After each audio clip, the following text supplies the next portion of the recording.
আসসালামু আলাইকুম। আমি মোহাম্মদ রেজাল হাওলাদার আপনাদের সাথে আছি। প্রতিমাসী রাজনীতি সংবাদ নিয়ে জাতীয় পার্টি ও গণ অধিকার পরিষদের সংঘর্ষ। এই সংঘর্ষ পরিস্থিতি অনেক খারাপ দেখায় সেনা মোতায়েন। আপনারা জানেন গতকালকে জাতীয় পার্টি ও গণ অধিকার পরিষদের ভিতরে একটা বিশাল সংঘর্ষ করছে। এই সংঘর্ষ নিয়ন্ত্রণ আনতে না পেরে সেনাবাহিনী মোতায়েন করা হয়েছে সেখানে, এবং ভিপি নূর, গণ অধিকার পরিষদের ভিপি নূর মারাত্মকভাবে অসুস্থ হয়ে এখন ঢাকা মেডিকেল হসপিটালে ভর্তি আছেন। ডাক্তাররা বলেছেন তার মস্তিষ্ক দিয়ে রক্তক্ষরণ হচ্ছে এবং তার অবস্থা আশঙ্কাজনক। আসুন এই নিয়ে সংঘর্ষ কিছুটা বিস্তারিত বা বিশ্লেষণ।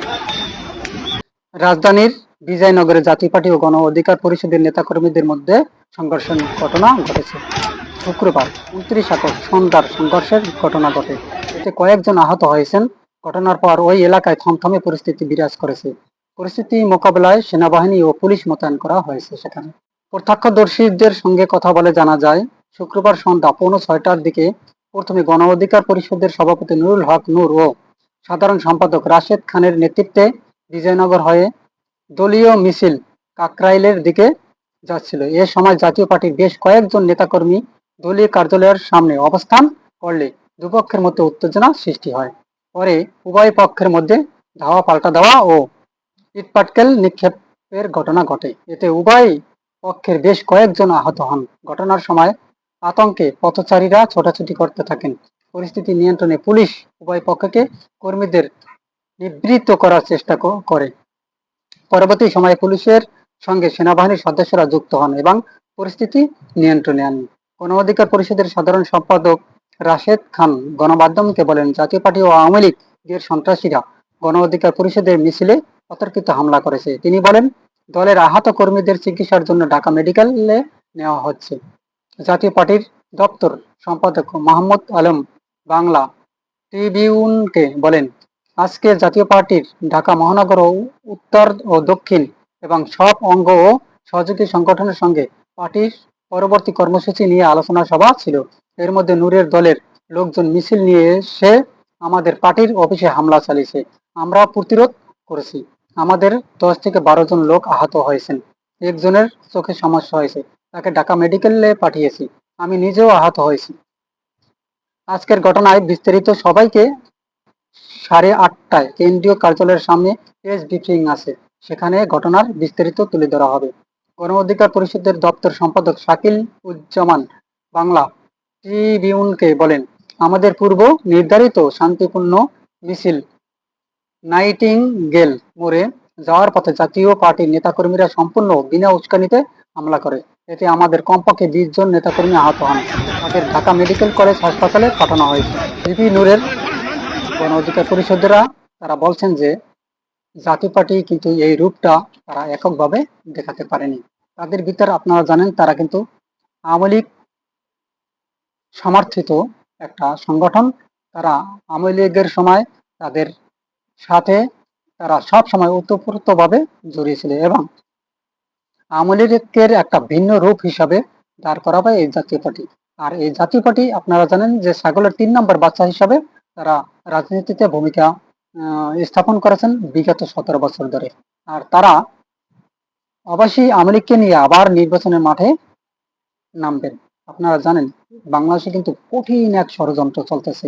এই ভিপি নূরকে যদি মেরে ফেলা হতো বা ভিপি নূর মারা যেত, তাহলে বাংলাদেশের পরিস্থিতি একটা ভয়াবহ পরিস্থিতি হতো। আমরা চাই না ভিপি নূর মারা যাক, আবার রাজনীতির মাঠে ফিরে আসুক।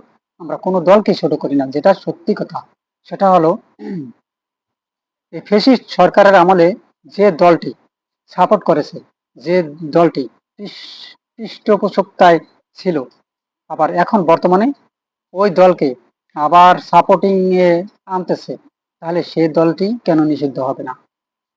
অতএব মানুষ কিন্তু এখন বুঝে গেছে জাতীয় পার্টির কিন্তু এখন তারা একা না, তারা সক্রিয়ভাবে এই বাংলাদেশের রাজনীতির ভূমিকা অর্জন করবে। অথবা এমনকি দেখেন বিএনপিকে ঘুরিয়ে আবার এই জাতীয় পার্টি কিন্তু নির্বাচনে জয়লাভ করতে পারে। যদি এটা হয় তাহলে কিন্তু আবার সেই আমরা স্বৈরাচারের আমলে ঢুকে যাব। তাহলে আমরা কি করা লাগবে? আসুন আমরা এ নিয়ে কিছু বিস্তারিত আলোচনা করি। আসলে আপনারা জানেন এই গণ অধিকার পরিষদ এবং জাতীয় পার্টির ভিতর এই ধাওয়া পাল্টা দেওয়া কখন ঘটে? গতকালকে অর্থাৎ শুক্রবার 6টার দিক দিয়ে যখন গণ অধিকার পরিষদ ওই রাস্তা দিয়ে তাদের মিছিল নিয়ে বিক্ষোভ মিছিল নিয়ে যাচ্ছিল, তখন তাদেরকে কিন্তু অতর্কিতভাবে তাদের হামলা চালায় তাদের উপর।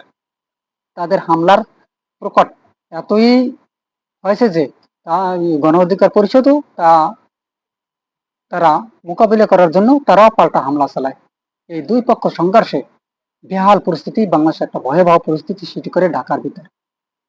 এই পরিস্থিতি নিয়ন্ত্রণে আনার জন্য প্রথম পুলিশ যায়, পুলিশ নিয়ন্ত্রণে আনতে না পেরে যখন সেনাবাহিনীকে জানায়, তখন সেনাবাহিনী একটা অভিযান করে সেখানে। অর্থাৎ শোনা গেছে যে বেশিরভাগ গণ অধিকার পরিষদের সেই নেতাকর্মীদের পিটিয়ে একদম লাশ করে ফেলেছে অনেক। অর্থাৎ হাসপাতালে আছেন শতাধিক এবং অনেক লোক আহত অবস্থায় আছেন। বিপিনুরের অবস্থা খুবই আশঙ্কাজনক। তিনি বাঁচবেন কিনা তা জানি না। তিনি এখন ঢাকা হসপিটালে আইসিইউতে আছেন। এখন দেখা যাক কি হয়। তবে গণ অধিকার পরিষদ তারা কিন্তু এই জাতীয় পার্টিকে নিষিদ্ধের দাবিতে তারা মানববন্ধনে আসছেন এবং বিপিনুরের দল গণ অধিকার পরিষদ তারা কিন্তু জাতীয় পার্টিকে নিষিদ্ধের দাবি জানাচ্ছেন। এখন বাংলাদেশের পরিস্থিতি কোন দিকে যায়, রাজনীতির মোড় কোন দিকে ঘুরে যায় বলা কিন্তু খুব বাহুল্য। তবে বাংলাদেশের রাজনীতিতে এক ভয়ঙ্কর পরিস্থিতি সামনের দিকে আসতেছে। যদি আমরা এখনো সংশোধন না হই, তাহলে এর কবে সংশোধন হবে আর কিভাবে কি হবে তা কিন্তু আমরা জানি না। তবে বাংলাদেশের পরিস্থিতি একটা ভয়াবহ পরিস্থিতি হতে পারে, এটা আশ করা যায়।